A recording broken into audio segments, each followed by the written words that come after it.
আসসালামু আলাইকুম, সবাই কেমন আছেন? আশা করি সবাই অনেক বেশি ভালো আছেন। আজকে আমি গ্রামের বাড়িতে একটা বিয়ে খেতে যাব। তো আপনাদের সাথে শেয়ার করব গ্রামের বাড়িতে আসলে বিয়েগুলো কেমন হয় এবং কিরকম হয়। এই যে দেখতে পাচ্ছেন আমি বাড়ি থেকে সবেমাত্র বের হয়েছি। সবাই মিলে আমরা এখন চলে যাচ্ছি বিয়ে বাড়িতে।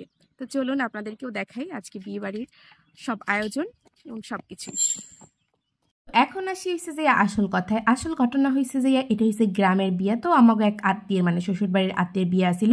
তো আত্মীয়ের বিয়ে থাকুক, কিন্তু আমি কমু আসল ঘটনা সেইটা হয়েছে মনে করেন যে গ্রামের বাড়ি বিয়ে হইলে বউরে কি কি দেশে হেয়া লইয়ে তো মনে করেন যে বিশাল এক বৈঠক বইয়ে যায়। তো আমি আসলে যাইয়া আসলে সবার এই কথাবার্তা শুনি আর কি। আর এই বাড়ির বউরে মনে করেন যে অনেক কিছু দেওয়া হয়েছে। তো সেইগুলা লইয়ে মনে করেন যে পাড়া প্রতিবেশী আত্মীয় স্বজন মহা একটা লিস্ট লইয়ে বইছে। তো আমিও গেলাম, আমিও তাদের কথাবার্তা শুনলাম। তো তাদের সাথে একটু কথাবার্তা বললাম, একটু তালে তাল না মিলাইলে কি হয়। তো মজাই লাগতেছিল আসলে। এইসব আসলে অভ্যাস তো নাই, কার কতটুকু দেশে সোনা দেশে কতটুকু, হাড়ি পাতিল ডন্না ডান্নি খাট পালঙ্ক যত যাই দেয় মনে করেন যে সেইগুলা লইয়া ক্যারে বেশি দেশে, ক্যারে কোন বোর্ডে বেশি দেশে, কোন বোর্ডে কম দেশে, এই নতুন বউ যে আইতে আছে হ্যার চেহারা কেমন, হ্যার গঠন কেমন, রং কেমন, কালানা দলা, মানে মহা এক মনে করেন যে সমাগম বইয়া যায়। এইটাই তো আসলে কিছু মানুষ তো যাইবে দেখতে মনে করেন, আর কিছু মানুষ যাইবে যাইয়া বিভিন্ন আলাপ আলোচনা করতে। এইটাই তো নিয়ম। তো ইতিমধ্যে কিন্তু বউ আইসে পড়ছে, আর বউ খুব কষ্টে আসলে, কারণ তার বাপ মায়ের রাখিয়েছে, এটাই স্বাভাবিক। তো এই সময়টা আমিও পার করছি, এই জিনিসটা যে কত কষ্টে সেটা আমি খুব ভালো করে বুঝি। এর মধ্যে আর এক ঘটনা হয়েছে, আমার মেয়ে আসলে বউরে দেখছে যে তার খুব মন খারাপ, তার মন খারাপ অবস্থা দেখে তার খুব কষ্ট লাগছে। তো সে বারবার আইসে আমার ছেলে মেয়ে দুইজনই আমার জিজ্ঞেস করতে আসে, মাগো আম্মু আমাকে এই বউর কেন মন খারাপ, বউর কি হয়েছে, বউ কেন হাসে না, মানে এই নিয়ে তাদের যে কি আসলে কষ্টের কোনো শেষ নেই। আপনারা যদি একবার দেখতেন। তো অবশেষে সে চলে আইছে বউর জন্য ঝালমুড়ি নিতে। এইটা কি কেউ শুনতে পারেন? মানে আমার মেয়ে ভাবছে যে সে ঝালমুড়ি খাইলেই নাকি মন খারাপ শেষ হয়ে যাবে। তো হে ঝালমুড়ি খাইয়েও তার মন খারাপ যায় নাই। তো সেই জল্পনা করতে করতে তার সেই দিনটা কাটতে গেছে। তো রাত্রে ঘুমাইয়ে পড়ছে। পরের দিন সকালবেলা হচ্ছে গিয়ে খাওয়া দাওয়া শেষ করে দুপুরের দিকে তাদের দুইজন আর কি আমি রওনা করাই দিলাম এবং তাদেরকে একটু ছবি তোলার জন্য দাঁড়াইতে বললাম। তো তারা ছবি তুলতেছে। তো তারা দুজনই মেরুন আর লাল পরছে, আমিও হচ্ছে তাদের সাথে ম্যাচিং করে লাল একটা জামদানি পরে নিলাম।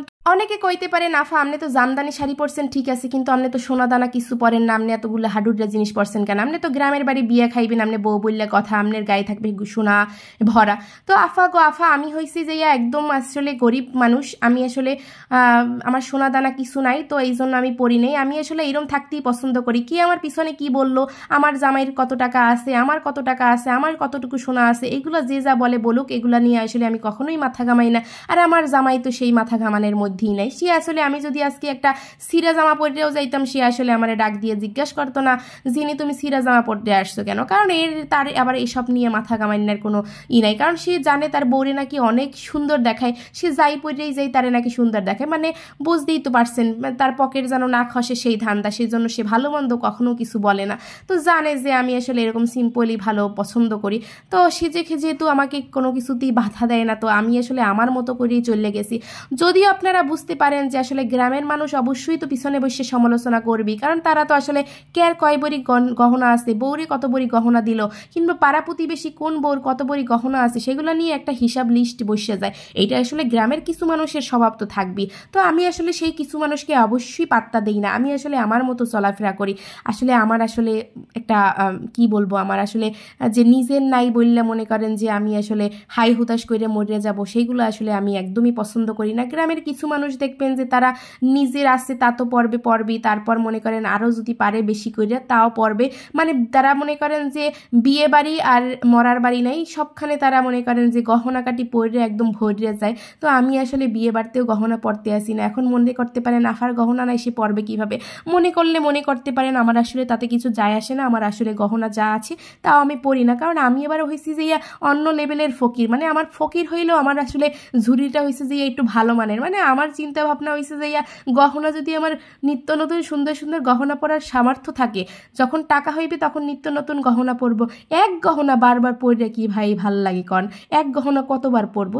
এই জন্য বুঝছেননি, আমি আসলে বাজার থেকে অল্প টাকায় মনে করেন যে নিত্য নতুন গহনা কিনে পরি। তো আসলে অনেকে বোঝে অনেকে বোঝে না, যারা বোঝে তারা তো আমারে নিয়ে মনে করেন বিশাল একটা সমালোচনার বৈঠক বসে, তাতে আবার আমি আসলে কিছু এত কিছু নিয়ে মনে কইরা কি কোনো লাভ আছে কন? নিজের মতো নিজে চলবো, নিজের খাওয়া নিজে খাবো, এই সব জিনিসগুলো মাথায় ঘামাইতে গেলেই মনে করেন মাথা টাথা ধরে যাবে, তারপর আবার ঔষধ কিনা খাইতে হইবে।